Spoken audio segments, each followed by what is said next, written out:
Very welcome back to the programme. Michael Schooner O'Connor, the author of a beautiful new book of poems, The Wanderings of a Western Vagabond, and verses from Ivor Ad. Just before I go to him, I was in Mill Street there lately and I bumped into a group of young people, they're playing a trad, and they play trad and classical, and they're giving a concert in the chapel in Droshan Castle in Mill Street, Cork, on Friday next. That's the 1st of June at 8:30. Lovely group of young people, and it was lovely to hear them.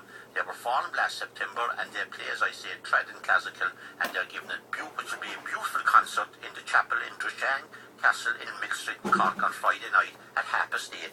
Be there, because I've heard them, and I can tell you there's something else. Schooner, what's your next verse? I like this one. A stormy night in Port McGee. Okay, wait with you, my friend.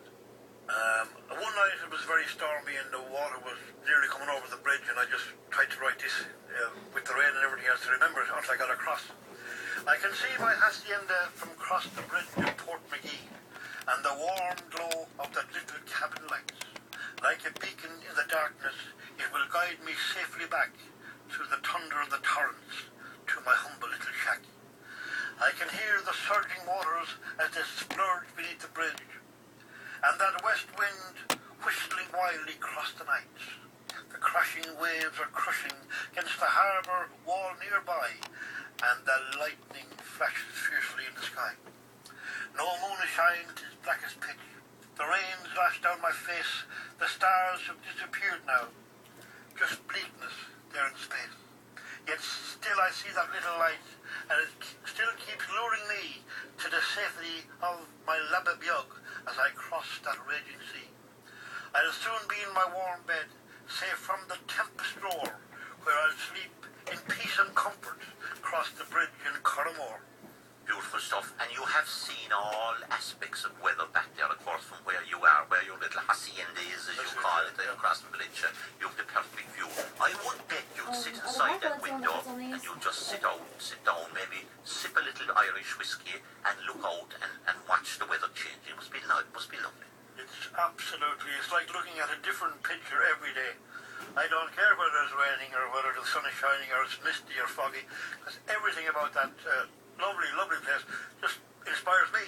How many poems are in the book, Schooner? 20 poems about Port McGee, and one about myself at the end of it. Yeah, there is. Come here to tell us about the book itself, because I'm looking at, there's a beautiful cover on it. It's very colourful, and it's very well set and very well produced. Yes, it is. It's beautiful texture, the glossy texture, but top quality paper, and it's done by a girl in Clare Morris, a farmer's daughter. She started off in an outhouse at the back of the farm. And then she went to America or somewhere and learned her trade. She's only about 30.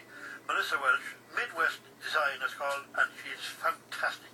Everything in the book I've asked her to do, which I have asked her to do, and she's added a little bit to herself, like the borderings and that, you know what I mean? The cover of the book, the actual photograph, the beautiful coloured photograph, tell our listeners what it is. It's if you were on top of the Skelligs, you know, when you a day out to the Skelligs and you go up, and it's the very top of the Skelligs where the monks used to live.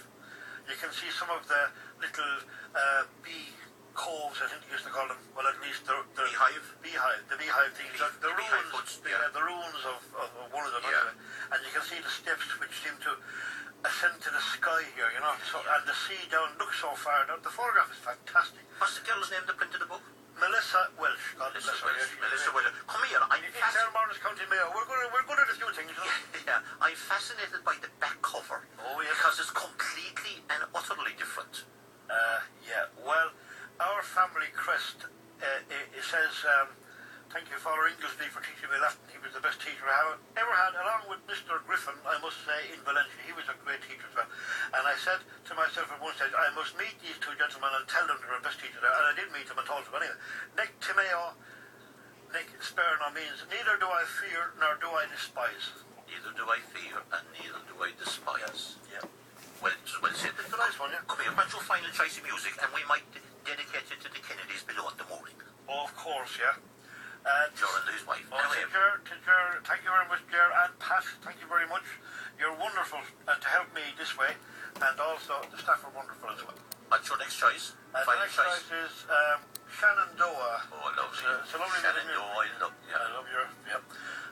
This was from the film, remember Jan the Stewart? film, yeah, I saw that. Brian Turfel does this rendition, but my preferential rendition would be Rhoda Fleming, but I couldn't get her, so this is just as good. Shenandoah.